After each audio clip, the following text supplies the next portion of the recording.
Very very welcome to all साथियों। Exam fighter number 1 पे आप सभी का बहुत बहुत स्वागत है। झारखंड टेट 2024 के क्लास में आप सभी का स्वागत है, जहां पे हम लोग पेपर 2 यानी 6 to 8 के लिए जिसने फॉर्म भरा उसके लिए इंपॉर्टेंट क्लास आप सभी के लिए एसएसटी। जी हाँ, एसएसटी में यानी सामाजिक अध्ययन में हम लोग देखेंगे इतिहास। सबसे ज़्यादा जो प्रश्न आएगा आपका इतिहास से आएगा, और इसलिए आपको इतिहास पे विशेष रणनीति बनानी चाहिए, इतिहास पे विशेष फोकस रखना चाहिए। और इतिहास ऐसा सब्जेक्ट है ना, अगर आप इसको अच्छे से समझ लेते हैं तो फिर आंसर करना बहुत ही आसान होता है। पढ़ने में भी आपको कैसे मज़ा आने लगेगा, पढ़ना बहुत मज़ेदार है। तो नया सिलेबस में किस प्रकार प्रश्न आएगा उसके अकॉर्डिंग बात करेंगे।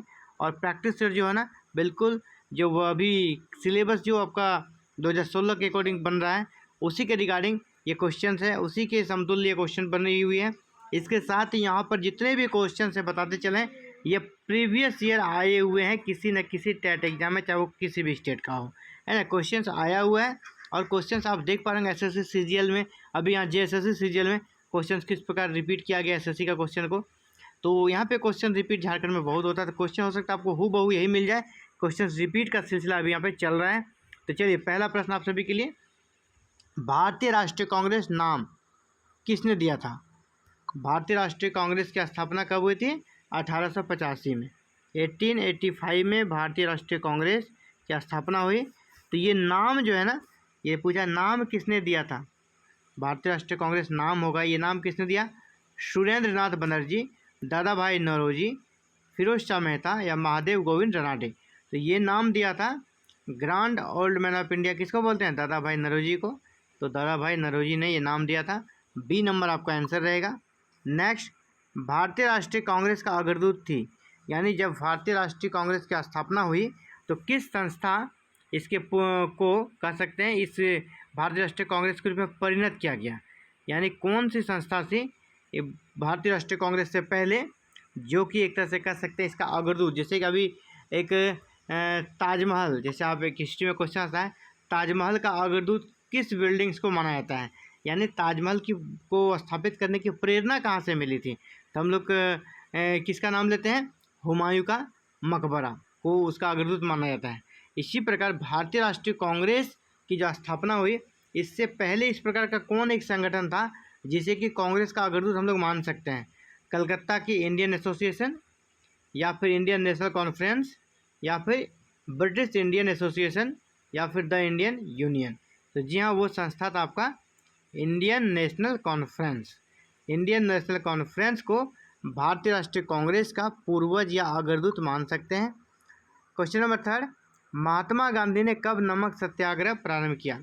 नमक सत्याग्रह आप समझ रहे हैं, गांधी जी का जो दूसरा सबसे बड़ा मास मूवमेंट था, आंदोलन था, वो था सविनय अवज्ञा, है ना। कौन था? सविनय अवज्ञा। तो सविनय अवज्ञा आंदोलन में जो भी कानून ऐसे थे जो कि भारतीयों का अखड़ता था, ये कानून उन्हें गलत लगता था, उन कानून को सविनय तरीके से ना, बहुत ही विनम्रता के साथ उस कानून की अवज्ञा करना, इस जो आंदोलन था दूसरा वाला सविनय अवज्ञा, उसका मतलब ही वही था कि जो भी शोषणकारी कानून है, दमनकारी कानून है, उसका हम लोग विरोध करेंगे, उस कानून को नहीं मानेंगे। तो इसी तरह एक था नमक कानून। नमक कानून में क्या था? लोगों को नमक बनाने का अधिकार नहीं था, जबकि नमक सभी की ज़रूरतें थी, चाहे वो गरीब हो चाहे अमीर हो, और सबको इसके बदले सरकार से को कह सकते नमक सरकार से खरीदना होता था। इससे चलते क्या होता था, उसको खर्च भी ज़्यादा होता था, नमक पर टैक्स भी लगता था। तो इसी के खिलाफ में गांधी जी ने सविनय अवज्ञा आंदोलन के दौरान ही स्टार्टिंग किया नमक सत्याग्रह का। तो पूछा जा रहा है गांधी जी ने कब नमक सत्याग्रह प्रारंभ किया था? तो 12 मार्च 1927, 12 मार्च 1928, 12 मार्च 1930 या 12 मार्च 1930। तो ऑप्शन नंबर डी आपका आंसर होगा। 12 मार्च 1930 को आपका महात्मा गांधी ने नमक सत्याग्रह प्रारंभ किया, और सबसे पहले कहाँ? उन्होंने दांडी में जाकर नमक कानून को तोड़ा, और क्योंकि उन्हें खुद वहाँ पर केतली में चढ़ाकर नमक बना दिया, जो कि नमक बनाना गैरकानूनी था।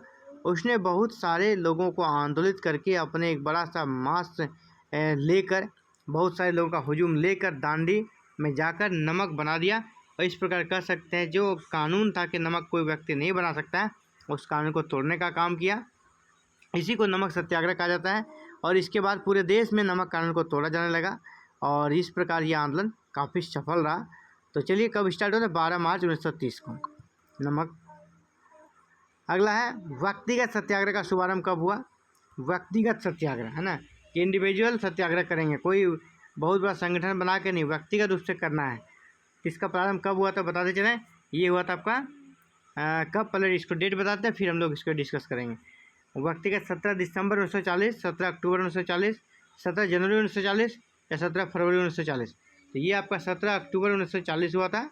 वो स्टार्ट हुआ था कहाँ पे हुआ था, महाराष्ट्र के पवनार में, MH महाराष्ट्र में स्टार्ट हुआ था। और इस कानून को लाने का मतलब था कि आपको पता होगा 1940 से लेकर 1939 से 45, 1939 1939 से लेकर 1945 तक क्या चला था दुनिया में, वर्ल्ड वार सेकेंड। तो वर्ल्ड वार सेकेंड में इंडिया को शामिल कर लिया था और बिना भारतीय जो नेता थे उनसे परामर्श किए बिना भारत को युद्धरत देश घोषित कर दिया था। इसीलिए अब जबकि इमरजेंसी देश में लगी हुई थी, बड़ा आंदोलन तो हो नहीं सकता था, तो गांधी जी ने एक तरीका चलाया कि हम लोग व्यक्तिगत सत्याग्रह चलाएंगे और जो DM ऑफिस है उसके बाहर एक एक व्यक्ति बैठेगा और वह विरोध करेगा, नारा लगाएगा दिन भर कि हम इस आपके युद्ध में इंडिया साथ नहीं है।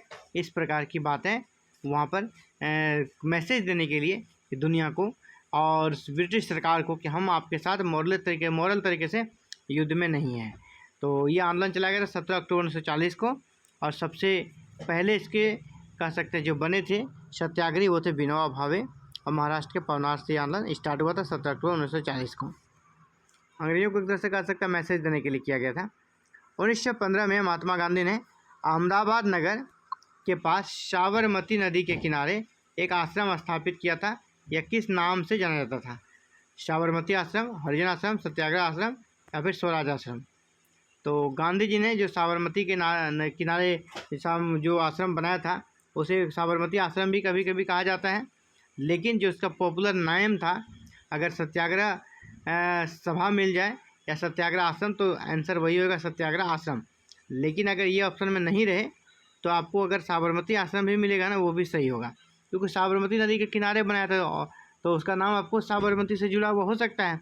तो कहीं कि आपको ऑप्शन में साबरमती आश्रम भी मिलेगा, तो इसको ये भी आपका गलत इसको नहीं मानेंगे। ये ऑप्शन जो है ना ये भी आपका सही है, लेकिन दोनों जब ऑप्शन में मिले तो इसका पार्टिकुलर नाम था सत्याग्रह आश्रम, ठीक है। और जगह के आधार पर इनका नाम सत्याग्रह आश्रम भी है, क्योंकि साबरमती के सामने था तो साबरमती के सामने था, साबरमती आश्रम भी इसको बोल देते हैं लोग, लेकिन इसका वास्तविक नाम क्या था, सत्याग्रह आश्रम। ऑप्शन सी आंसर होगा। और जब ऑप्शन सी सत्याग्रह आश्रम इस प्रकार नहीं रहे तो फिर साबरमती आश्रम भी चलेगा, कोई दिक्कत नहीं है। नेक्स्ट, भारतीय राष्ट्रीय कांग्रेस में A.O. ह्यूम की आधिकारिक पद स्थिति क्या थी। भारतीय राष्ट्रीय कांग्रेस की जब स्थापना हुई, आपको पता होगा A.O. ह्यूम को इसके संस्थापक माने जाते हैं। तो जब कांग्रेस का स्थापना हो गई तो इनको एक पद दिया गया था कांग्रेस में, जो काफ़ी दिनों तक रहे। कौन सा पद दिया गया, संस्थापक का, उपाध्यक्ष का, महासचिव का या स्वागत समिति के प्रमुख। तो जी हाँ, इसे महासचिव बनाया गया था। कांग्रेस के ये महासचिव बने थे A.O. ह्यूम और काफ़ी दिनों तक रहे। नेक्स्ट, 1885 ईस्वी में बम्बई में आयोजित हुए भारतीय राष्ट्रीय कांग्रेस के प्रथम अधिवेशन में भाग लेने वाले प्रतिनिधियों की संख्या कितनी थी। भारतीय राष्ट्रीय कांग्रेस की स्थापना कहाँ हुई, बम्बई में। तो बम्बई में जब इसकी स्थापना हुई तो कितने मेंबर ने भाग लिया था, 1500, 556, 304 या 72। तो सिर्फ और सिर्फ 72 लोगों ने भाग लिया था प्रथम अधिवेशन में, और प्रथम अधिवेशन कहाँ हुआ था, आपका बम्बई में। नेक्स्ट, बाल गंगाधर तिलक को सार्वजनिक रूप से लोकमान्य की उपाधि से किस समय सम्मानित किया गया। बाल गंगाधर तिलक को लोकमान्य बाल गंगाधर तिलक कहा जाता है ना, आप देखते होंगे इनके नाम के आगे लोकमान्य लगा रहता है। तो लोकमान्य इनको ये उपाधि कब मिली लोकमान्य की, तो स्वदेशी आंदोलन के दौरान, क्रांतिकारी आंदोलन के दौरान, होम रूल आंदोलन के दौरान या 1908 में कारावास के दौरान। तो लोकमान्य की उपाधि बाल गंगाधर तिलक को मिली थी आपका होम रूल आंदोलन के दौरान। और होम रूल आंदोलन कब हुआ था, 1916 में। होम रूल आंदोलन ये तिलक के नेतृत्व में 1916 में चला था। जिस प्रकार इन्होंने सफलता प्राप्त की इस आंदोलन में और लोगों का जन समर्थन इन्हें मिला, इससे इसकी उपाधि मिल गई लोकमान्य, है ना, लोगों में मान्य, बाल गंगाधर तिलक की। तो सी नंबर आपका आंसर होगा। नेक्स्ट, निम्नलिखित किस क्रांतिकारी संगठन में युवा महिला क्रांतिकारी की संख्या सर्वाधिक थी। किस क्रांतिकारी संगठन में युवा महिला क्रांतिकारियों की संख्या सबसे ज़्यादा थी? युगांतर, अनुशीलन समिति, भारत माता सोसाइटी या इंडियन रिपब्लिक आर्मी? तो जी हाँ, IRA में सबसे ज़्यादा वुमन थी, यानी Indian Republic army. Option D आपका आंसर होगा। इसमें सबसे ज़्यादा महिलाएं थी इस क्रांतिकारी संगठन में। नेक्स्ट, निम्नलिखित में से किसे भारतीय राष्ट्रीय कांग्रेस का लगातार 6 वर्षों तक अध्यक्ष बने रहने का गौरव प्राप्त है? निम्नलिखित में से कौन सा व्यक्ति था जो भारतीय राष्ट्रीय कांग्रेस का अध्यक्ष रहा और लगातार 6 वर्षों तक रहा, है ना, लगातार? सुभाष चंद्र बोस, महात्मा गांधी, अबुल कलाम आज़ाद या फिर बाल गंगाधर तिलक? तो वो थे आपका अबुल कलाम आज़ाद। अबुल कलाम आज़ाद लगातार 6 साल तक रहे। तो इसके पीछे रीज़न था क्योंकि ये 1939 में बने थे, 1939 में बने, और इसके बाद आपको पता होगा सेकेंड वर्ल्ड वार स्टार्ट हो गया, तो ये फिर 45 तक रहे थे। तो उस वर्ल्ड वार ख़त्म हुआ, फिर कांग्रेस का नए अध्यक्ष का चुनाव हुआ, इसीलिए इस बीच में अध्यक्ष का चुनाव नहीं हो पाया था। तो लगातार 6 वर्षों तक अध्यक्ष बने रहने का गौरव अबुल कलाम आज़ाद को मिला है। और ये क्यों मिला है? क्योंकि सेकेंड वर्ल्ड वार के कारण देश में इमरजेंसी लगी हुई थी, इसीलिए ये जो लोकतांत्रिक काम है उसमें वो पेंडिंग था। तो चलिए, ये हो गया आपका जेटेड हिस्ट्री SST पेपर 2 के लिए बहुत ही इंपॉर्टेंट प्रैक्टिस सेट था। ऐसे ही प्रैक्टिस सेट टिल एग्जाम तक चलती रहेगी, बाद में आपको बड़ा प्रैक्टिस सेट मिलेगा, पूरा फुल लेंथ प्रैक्टिस सेट मिलेगा। फिलहाल अभी हम लोग जब तक एग्जाम डेट नहीं आए तब तक ऐसी क्लासेस को करते जा रहे हैं और अपने कोर्स को कंप्लीट भी करते जा रहे हैं। तो फिलहाल इस वीडियो में इतना ही, मिलते हैं जल्द एक नई क्लासेस में। Thank you very much for watching this video and connecting with exam fighter number. साथ ही चैनल पर नए, चैनल को सब्सक्राइब करें, बेल आइकन को प्रेस करें, ऑल बटन को जरूर क्लिक करें। अगर और साथ ही अगर आपको PDF नोट्स चाहिए तो वीडियो को डिस्क्रिप्शन में PDF नोट्स के लिए टेलीग्राम का लिंक डाला गया है, वहाँ से आप टेलीग्राम को ज्वाइन करें और आप नोट्स भी प्राप्त कर सकते हैं, या फिर व्हाट्सएप ग्रुप का भी लिंक है, वहाँ भी जा सकते हैं और आप नोट्स प्राप्त कर सकते हैं। फिलहाल इतना ही। Thank you very much for watching this video and connect with exam fighter number 1। Have a nice day to all.